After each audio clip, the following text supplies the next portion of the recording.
உன்னுள் யுத்தம் செய் அப்படிங்கிற புத்தகம் எதை பற்றியது? சுருக்கமா சொல்லணும்னா அதுல என்ன கதை அம்சம் இருக்கிறது? முதல்ல உங்ககிட்ட சொன்ன மாதிரி இது ஒரு நாவல். இந்த நாவலில் 2 கதாபாத்திரங்கள், கணேசன், யஷ்வந்த். இவங்க 2 பேருமே ஸ்டூடெண்ட், ஒரு +2 படிக்கிற ஸ்டூடெண்ட். அவங்க 2 பேரும் கல்லூரிக்கு போகிறாங்க. ஒரு சாதாரண ஒரு கிராமத்து இளைஞர்கள் தான். ஆனால் அவங்களுடைய ஆசை என்னவென்றால் மிகப்பெரிய கனவு. எப்படியாவது ஒரு சிவில் சர்வீஸ் எக்ஸாமில் பாஸ் பண்ணணும், ஒரு ஐஏஎஸ் ஆகணும் அப்படின்ற அளவுக்கு அவங்களுடைய கனவு.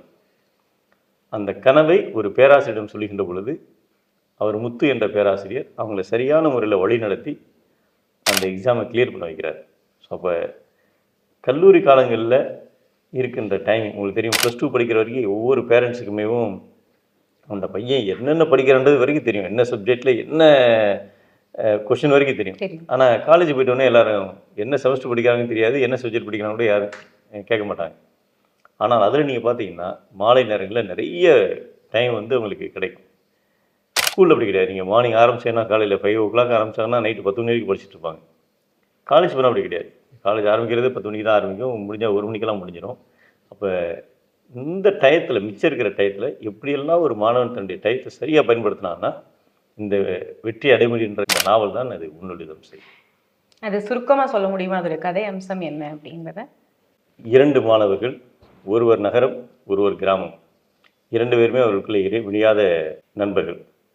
அவங்க 2 பேரும் சரியான திட்டமிட்டு உழைத்து எந்தெந்த தகுதியிலே பெற்றிருந்தால், அதாவது நேர மேலாண்மையோடும் எந்தெந்த நேரத்திலும் விரயம் செய்யாமல், அதாவது நீங்கள் எப்படி சொல்கிறதுனா, அந்த சில பேர் இந்த கல்லூரிக்கு போன உடனே ஒரு ஜாலியாக இருக்கலாம் அப்படின்ற ஒரு எண்ணத்தில் அவங்க டயத்தை வந்து எவ்வளவோ விரயம் பண்ணிவிடுவாங்க. அது செய்யாமல்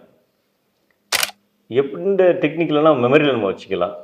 3வது, நம்மளுக்கு கல்லூரிக்கு போகும்போது நிறைய டைவர்ஷன்ஸ் இருக்கும். அந்த டைவர்ஷன்ஸை எப்படி அவாய்ட் பண்ணுறது, எந்த கருத்துக்களை நம்ம கேட்கணும், எதை கேட்கக்கூடாது, எந்த மாதிரி நிகழ்ச்சிக்கு நம்ம அட்டன் பண்ணணும், இப்படியா அட்டன் பண்ணக்கூடாது, எல்லாம் ஒவ்வொரு கலவையாக சேர்ந்தது தான் இந்த புத்தகம். மொத்தத்தில் ஒரு நாவல் வடிவில் ஒரு மாணவனுடைய வாழ்க்கையில் நடக்கிற விஷயங்கள். அதையே நாவலாக எழுதணும்னு உங்களுக்கு தோணுச்சு? யூஸ்வலாக சுய முன்னேற்ற நூல்னா அப்படியே கட்டுரைகளாக தான் வரும், ஏன் நாவலாக எழுதினீங்க? நான் சில புத்தகங்களை நான் படிச்சிருக்கிறேன். நான் the monk who sold his Ferrari அப்படின்ற புத்தகம்,